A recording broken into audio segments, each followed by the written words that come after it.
దేవునికి మానవునికి మధ్య ఉన్న సంబంధం ఏమిటి? ఒక మనుష్యునికి దేవునికి మధ్య ఉన్నటువంటి ఆ యొక్క బంధం ఏంటి? ఎందుకు దేవునికి మనిషికి మధ్య ఒక మంచి సంబంధం అనేటువంటిది ఏర్పడింది? ఆదిలో ఆదాము పాపము చేయక మునుపు మనుష్యునికి దేవునికి మధ్య ఒక మంచి సంబంధం అనేటటువంటిది మనము చూస్తున్నాం. ఆదాము పాపము చేయక మునుపు దేవునికి మనుష్యునికి మధ్యలో ఒక మంచి ఆ బంధము, ఆ సన్నిహితం ఎలా ఉండేదంటే చూడ ముచ్చటగా ఉండేటటువంటిదండి.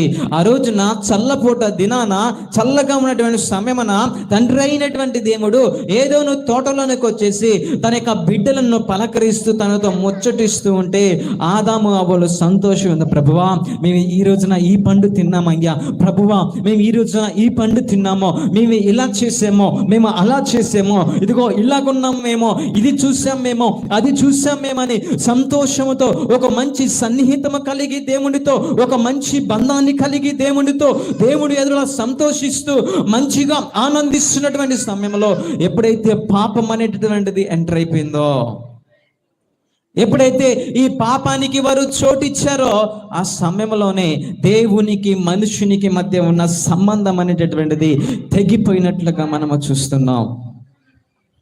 దేవునికి మనుషునికి మధ్య ఉన్నటువంటి ఆ సన్నిహితము కోల్పోయారు. దేవునికి మనుషునికి మధ్య ఉన్నటువంటి ఆ యొక్క దేవుని యొక్క స్వరూపము మనుష్యుని విడిచిపెట్టేసి వెళ్ళిపోయింది.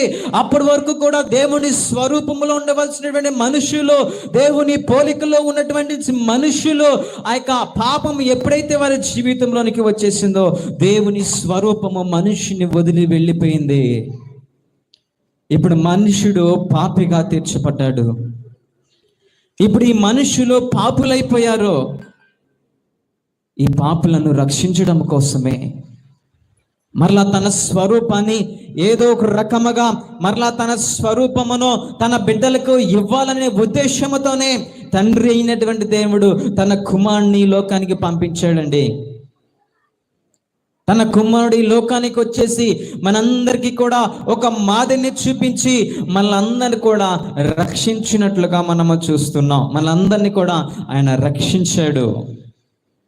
ఈ రోజున మనం అందరము కూడా రక్షణ పొందుకున్నటువంటి వారము, మనమందరము కూడా రక్షణ పొందినటువంటి దేవుని యొక్క బిడ్డలము, విశ్వాసులమైనటువంటి మనము రక్షింపబడినటువంటి వారు. అయితే ఎలా రక్షింపబడ్డామంటే దేవుడు మనను క్రీస్తు ప్రభుల ద్వారా పాపాలను క్షమించి ఆయన నీతిని మనకు ఆపాదించినట్లుగా మనము చూస్తున్నాము.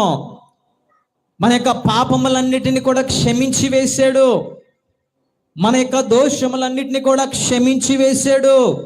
మన పాపములను క్షమించి మన దోషములను క్షమించడం బట్టి ఈ రోజున మనం అందరం కూడా రక్షణ పొందినటువంటి వారుగా మనం పిలవబడుతున్నాం. మన పాపములు అన్నీ కూడా తీసివేయబడ్డాయి అంటే మాఫీ చేయబడ్డాయి అని అర్థం అండి. మాఫీ చేయబడ్డం అంటే తెలుసు కదా. ఈ లోకంలో మరి ముఖ్యంగా మన తెలుగు రాష్ట్రాల్లో మనం చూడగలిగినట్లయితే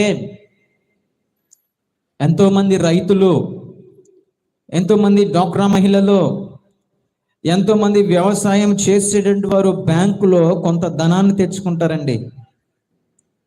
ఆ ధనాన్ని తెచ్చుకున్నప్పుడు ఆ ధనాన్ని మరలా అప్పును ఎగ్గొట్టడం కాదు, బ్యాంకులో అప్పు తీసుకుని దాన్ని ఎగ్గొట్టడం కాదు.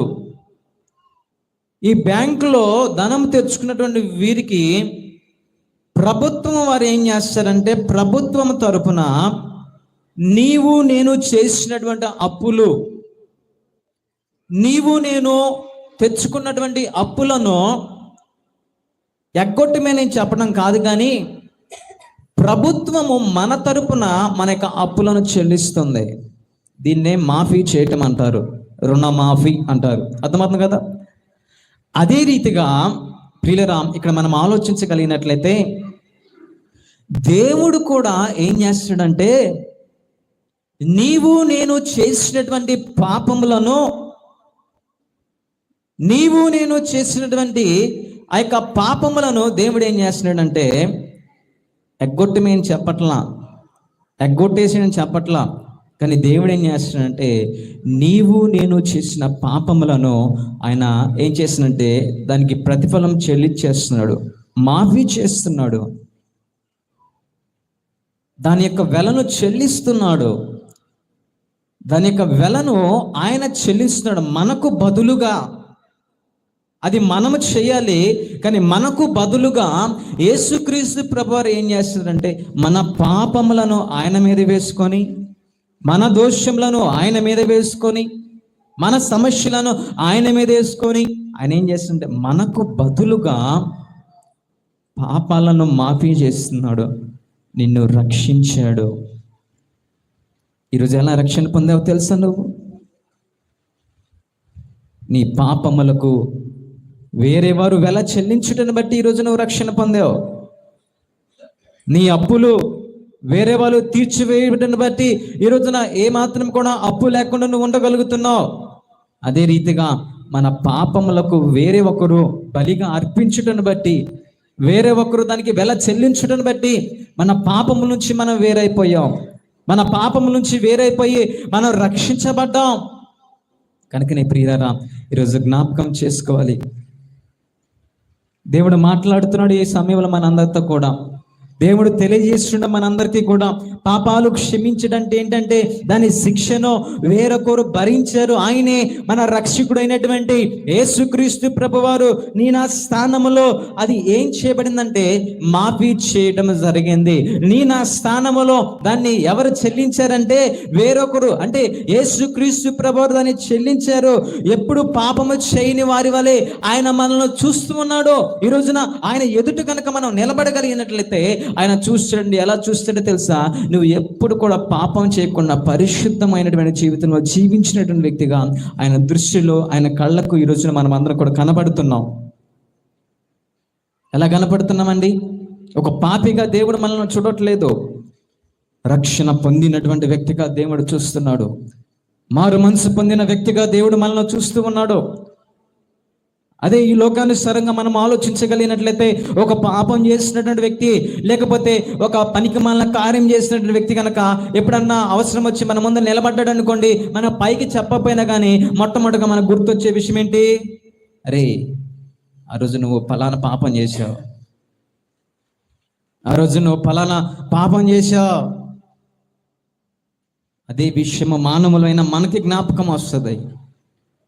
కానీ నా దేవుని ఎదుట నువ్వు నిలబడినప్పుడు, మన రక్షకుడైన క్రీస్తు యేసు ప్రభు ఎదుట మనం నిలబడినప్పుడు ఆయన దృష్టిలో ఎప్పుడు కూడా నువ్వు పాపము చేయనటువంటి ఒక పరిశుద్ధుని వలె ఆయన దృష్టిలో నువ్వు కనబడుతున్నావు. రక్షణ పొందినటువంటి ఒక వ్యక్తిగా మనం ఆయన యొక్క దృష్టిలో కనబడుతున్నట్లుగా దేవుని యొక్క వాక్యం మనకు తెలియజేస్తుంది. ప్రియులరా, కనుకనే జ్ఞాపకం చేసుకో. అదే మనం తప్పు చేసిన వారిని క్షమించినప్పుడు అలాంటి యొక్క దృష్టి మనకు కనిపిస్తూ ఉంటుంది.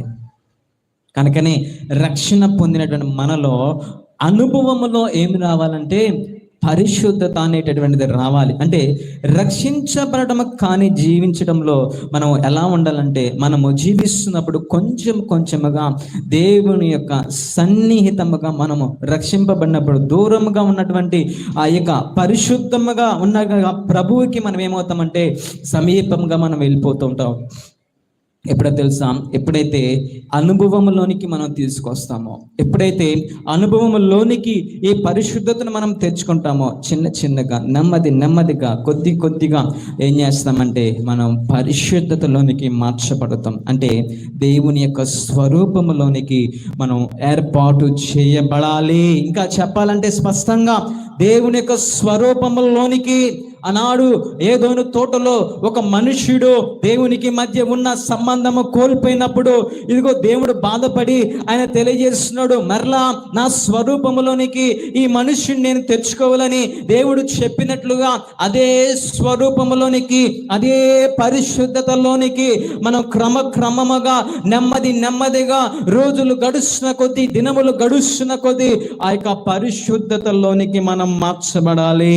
అంటే క్రీస్తు యొక్క స్వరూపము మన యందు ఏర్పాటు చేయబడుతూ పాపము చేసినప్పుడు నీ స్వరూపం అయితే పోగొట్టుకున్నావో, ఇదిగో నెమ్మదిగా మరలా అదే స్వరూపంలోనికి మార్చబడుతూ ఇదిగో మనం ఏం చేయాలంటే అంతిమ పరిశుద్ధతలోనికి మనం మార్చబడాలి. అంటే మనము ప్రభుతో ఉండబోతున్నామో, దేవునితో ఉండబోతున్నామో, దేవుని దగ్గర ఉండబోతున్నామో అన్నటువంటి స్థితిలోనికి ఈ రోజున మనం అందరం కూడా మార్చబడాలండి.